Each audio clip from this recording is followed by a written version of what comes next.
Com a implantação da rede protetiva, Jardinópolis se destaca como cidade pioneira na proteção de crianças e adolescentes em situação de violência. Um exemplo é o caso da adolescente que ficou 3 dias desaparecida. Ela teria sido dopada e abusada sexualmente. É no Centro de Referência da Criança e do Adolescente de Jardinópolis que estão reunidas as ações de proteção às vítimas em situação de violência. Atendimentos do Conselho Tutelar, da Escuta Especializada e do CMDCA, que é o Conselho Municipal dos Direitos desse público. Da união de todos, foi implantada no município a rede protetiva, que tem a participação do Ministério Público, secretarias de Educação, Saúde e Assistência Social, todos juntos na defesa da infância e juventude. A partir do momento que a rede tem o conhecimento da criança e do adolescente que foi vítima de uma violência, os atendimentos a partir do Conselho Tutelar, eles são realizados alguns encaminhamentos baseados em leis federais, que é a lei, por exemplo, da escuta especializada, e após a escuta especializada são realizadas algumas sugestões de encaminhamentos, o qual o Conselho conduz. E a rede protetiva tem esse papel. Garantir o direito dessa criança, desse adolescente, de que realize esses atendimentos e esses encaminhamentos sejam realizados. Mais de 1.000 profissionais dos setores que envolvem atendimentos a crianças e adolescentes da administração municipal foram capacitados para terem a sensibilidade de perceber quando estão sofrendo violência. A rede protetiva busca o acolhimento e a proteção de todos. E Jardinópolis se destaca como cidade pioneira nessa iniciativa. O que nós temos de notícia é que um trabalho dessa magnitude, dessa profundidade, são poucos os municípios que têm assim, no estado. E ter um local que nós criamos e chamamos de centro de referência é um outro destaque. Naturalmente que, na medida que a cidade vai ganhando essa consistência nesse processo, esse centro de referência a longo prazo poderá e deverá até ser mais ampliado, com outras funções aqui dentro mesmo. Tudo é uma questão de estrutura e de demanda. Depois que a rede protetiva foi implantada aqui em Jardinópolis, as denúncias envolvendo violências contra crianças e adolescentes aumentaram em torno de 30% aqui na cidade. Os casos mais comuns são referentes a abuso sexual, muitas vezes dentro de casa. E aqui, a vítima e a família recebem todo o apoio necessário. A gente já percebeu que depois desses documentos, da capacitação das pessoas e da distribuição desses guias práticos, houve um aumento significativo de denúncias, né? Então, acho que isso é um diferencial, apesar de não ser um diferencial positivo, mas acho que é um diferencial positivo no sentido de que começaram-se a pensar sobre isso, né? O olhar, inclusive, a gente tem depoimentos de professoras, por exemplo, que fizeram a capacitação, de que começaram a olhar diferente para aquelas situações. Então, identificar os indícios de violência é muito importante. E isso estava se perdendo um pouco. Então, a gente conseguiu resgatar isso tudo. Então, hoje a gente consegue proteger muito mais e garantir muito mais os direitos dessas crianças. Um caso recente acompanhado pela rede protetiva e que está em investigação sigilosa pela Polícia Civil é o da adolescente que ficou 3 dias desaparecida. Ela teria sido dopada e abusada sexualmente por 3 homens. Precisou de atendimento médico e ficou internada no Hospital das Clínicas, unidade de emergência. É um fato pontual que exemplifica todo o propósito do funcionamento da rede. O Ministério Público tem papel importante em casos como esse e contribui para o fortalecimento do trabalho em equipe. Como a nossa estrutura municipal de rede protetiva ela está bem delineada, cada órgão com sua devida função pré-estabelecida, os profissionais sabem o que tem e o que não tem que fazer, muitas ações que o Ministério Público teria que judicializar para que a rede protetiva pudesse atuar, não há tanta essa necessidade, porque a rede está sabendo a sua função.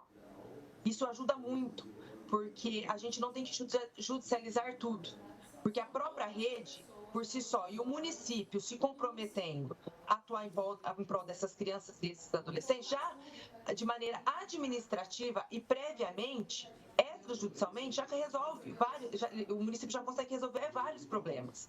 E todos os envolvidos orientam que as suspeitas de violência cheguem na rede antes mesmo de comprovação para evitar consequências mais graves às vítimas.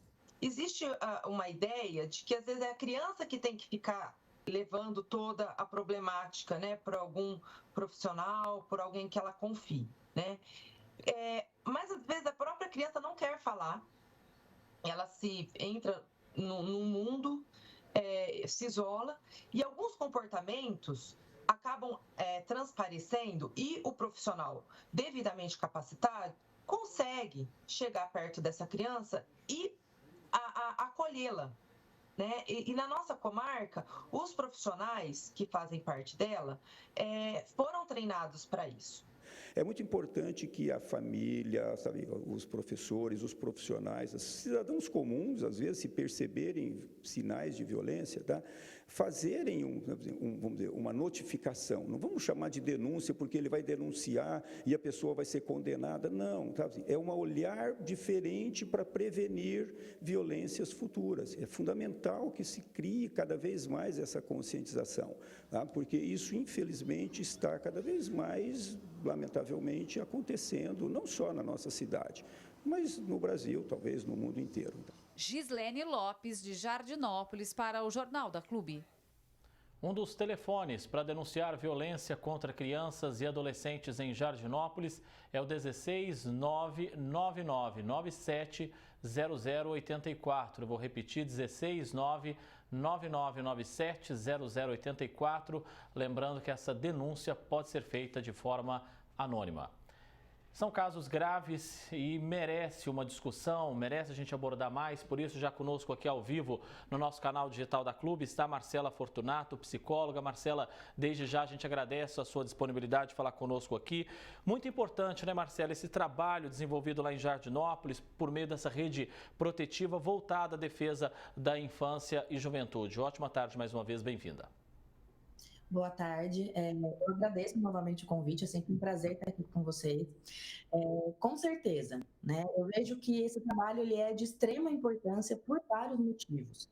Por exemplo, ele facilita a comunicação entre todos os envolvidos no trabalho de proteção à criança ou adolescente, então, os gestores, os profissionais e os usuários do serviço. Sem contar que é um serviço importante também para que políticas públicas se efetivem, né? E esse serviço, inevitavelmente, ele se torna um local de referência para a população que busca ajuda ou orientação nesse sentido, facilitando aí esse acesso. Marcela, é necessário que os municípios, a gente está falando desse caso específico de uma cidade, mas é importante que todos os municípios da nossa macro-região estejam atentos a essa questão de proteção quando o assunto é criança e adolescente em situação de violência. Sim, sem dúvida é extremamente necessário, né?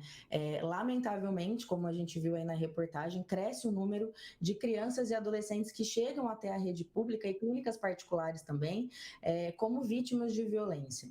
Então, como prevê o ECA, né, que é o Estatuto da Criança e do Adolescente, o cuidado e a proteção de crianças e adolescentes não é responsabilidade apenas da família, né, mas também da comunidade, da sociedade em geral e do poder público. A violência contra crianças e adolescentes, em todos os aspectos, é um problema de saúde pública.